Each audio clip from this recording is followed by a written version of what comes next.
Today I'm at Jim Stokes' workshop in Waterlooville, where AC Bluebird is being prepared for the London Concourse during the first week of June. AC Bluebird is not really a concourse car. It's better suited for the Austrian Alps, the roads of Italy and racing around Goodwood. But AC Bluebird has been kindly invited to be part of a special celebration of AC cars at the London Concourse, being held at the Honourable Artillery Company, Artillery House, City Road from the 3rd to the 5th of June. It promises to be a spectacular event with a large selection of classic cars and a modern high-performance vehicles.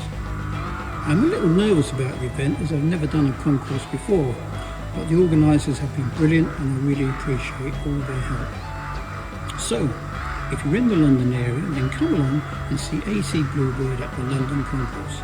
I'll be there and ready to chat about my car and all things AC. And the organisers have allowed me to sell copies of my book Reckless in aid of dementia support during the concourse.